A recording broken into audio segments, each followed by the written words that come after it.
le but, je vais dire, le but pratiquement premier du jardin, c'est l'accueil, pas l'accueil paysan, hein, mais l'accueil des insectes, des auxiliaires et même des prédateurs, hein, parce qu'il faut vraiment tout pour faire un monde. Hein. Et donc ici, bon, par exemple, première chose qui a été mise en place, c'est des petits nichoirs. Donc ici, vous avez un nichoir à mésanges, pardon. Ici en dessous, un nichoir à grimpero. Donc le grimpero, c'est le tout petit oiseau avec un long bec qu'on voit des fois en sens inverse des branches, donc il marche en dessous des branches, assez marrant. Et puis là, donc tout ça, les réserves de boules de graisse donc pour les oiseaux l'hiver, hein, pour dire qu'ils n'aillent pas trop loin et qu'ils trouvent toujours un petit refuge et de la nourriture sur place. Donc ça c'est une première chose, donc les nichoirs que nous on met, dont des nichoirs qui sont achetés ou qui sont faits maison, mais qui sont en bois travaillé. Donc la deuxième chose très importante aussi au niveau de la préservation des insectes, des auxiliaires et puis même des rongeurs, hein, parce que c'est très utile, c'est les petits tas de bois qu'on laisse à droite, à gauche, pour dire que les rongeurs, que les insectes trouvent refuge l'hiver. Hein, parce que en été, donc c'est une chose, été, printemps, c'est une chose, les insectes ont à manger, les insectes sont pratiquement chez eux, quoi. Mais l'hiver, c'est là où on retrouve les plus gros problèmes, c'est le manque de nourriture, c'est le manque d'abri. Et donc il faut vraiment trouver et mettre en place des abris très simples dans le jardin. Hein, donc un petit tas de bois, ça peut être un abri très intéressant. Des arrières de massifs pas trop nettoyés, très intéressant aussi. Et après l'hiver aussi laisser des plantes compagnes qui vont faire que les insectes utiles vont rester dans le jardin. Donc là on va aller voir 3 plantes très intéressantes. Donc c'est vraiment des plantes à préserver mais aussi à avoir chez vous. Hein, donc là les 3 plantes que je vais vous présenter, c'est des plantes très simples, mais donc qui sont venues naturellement. Hein, donc j'ai pas planté. Donc ici dans un premier temps, vous avez une plante donc, qui s'appelle la Tanésie. Donc la Tanésie, c'est une plante intéressante. Pourquoi ? Parce que c'est une plante insectifuge. C'est-à-dire que ça va repousser certains insectes. Et donc ici, cette plante, elle est vraiment venue spontanément. Hein, donc c'est une plante qu'on rencontre sur les bords de fossés par chez nous. Hein, donc c'est très courant. Mais l'avoir au jardin, c'est vraiment très bien. On peut aussi faire des décoctions de Tanésie et des purins. Donc très intéressant. Donc deuxième plante que tout le monde aime bien, l'ortie. Donc l'ortie, bon, il y en a ici derrière par exemple. Hop. Donc l'ortie, donc ça c'est une plante qui est fabuleuse. Hormis le fait qu'elle pique, elle sert à certains papillons, donc qui vont se reproduire uniquement sur l'ortie. Ça sert à des insectes qui vont manger que l'ortie.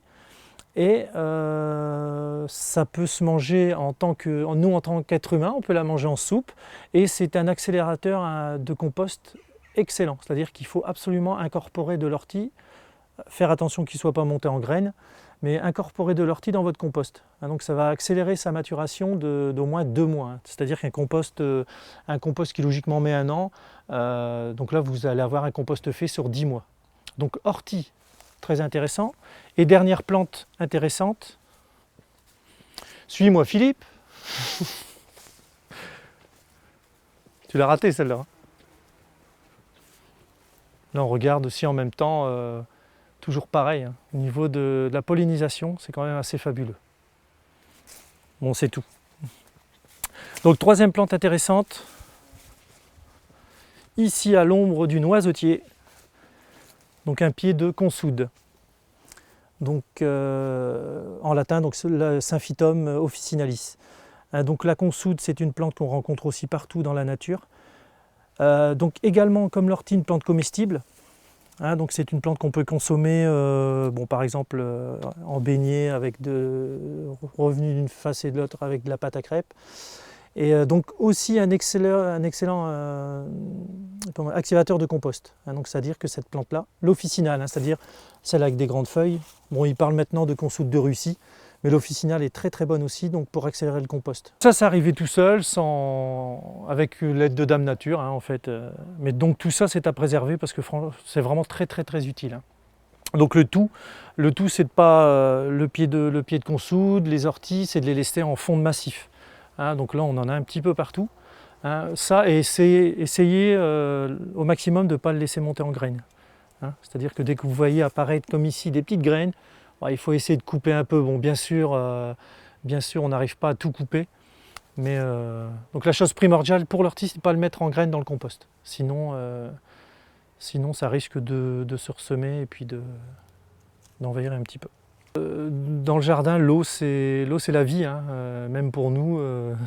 Il faut vraiment essayer au maximum d'intégrer une petite mare, un tout petit bassin, suivant la place qu'on possède. Mais c'est vraiment un nid de biodiversité assez époustouflant, quoi, hein. Et ça aide aussi, l'eau, ça aide aussi à équilibrer un petit peu le jardin. Hein, donc qu'est-ce que ça amène en termes de biodiversité alors c'est tous les batraciens, hein, c'est-à-dire donc les batraciens, ça amène des moustiques, hein, donc les gens vous diront ouais mais vous n'avez pas trop de moustiques, donc ça amène des moustiques, mais ça amène tellement de batraciens, donc les tritons, les grenouilles, les crapauds, toutes les bêtes, les salamandres, toutes les bêtes de zones un peu humides. Et donc ça fait aussi partie de l'équilibre. Hein, donc c'est-à-dire que les moustiques, ils servent à nourrir, qui arrivent dans l'eau, servent à nourrir les mésanges, hein, donc qui vont nicher dans le jardin, qui vont manger les insectes, qui vont manger les moustiques. Donc c'est vraiment un gros équilibre qui se crée, hein, donc à travers la mare. On a très peu de maladies, on a très peu d'attaques de limaces, on a très peu de moustiques, alors qu'on a l'eau pas loin. Donc il y a vraiment un équilibre qui s'est créé, une biodiversité qui fait qu'on a, je pense avoir réussi à équilibrer le jardin, quoi. Équilibrer un jardin, c'est trouver un compromis entre l'exotique et le sauvage, et trouver un compromis où le non-traitement est pratiquement même pas une nécessité, mais on n'a pas à traiter parce qu'on n'a justement pas toutes ces maladies qui vont venir à droite à gauche. On a vraiment des feuillages sains, on a des fruits qui restent en forme. Donc l'équilibre est là. S'il manquait quelque chose dans cette chaîne, obligatoirement, à un moment donné, on serait envahi de pucerons, on serait envahi de moustiques, on serait envahi de choses indésirables dans le jardin. Mais le fait d'équilibrer, justement, d'avoir cet équilibre entre le sauvage et l'exotique, il n'y a rien à faire. Même les décoctions de purin et de prêle et toutes ces choses-là, il n'y a pas lieu de faire parce qu'il y a vraiment très peu de maladies.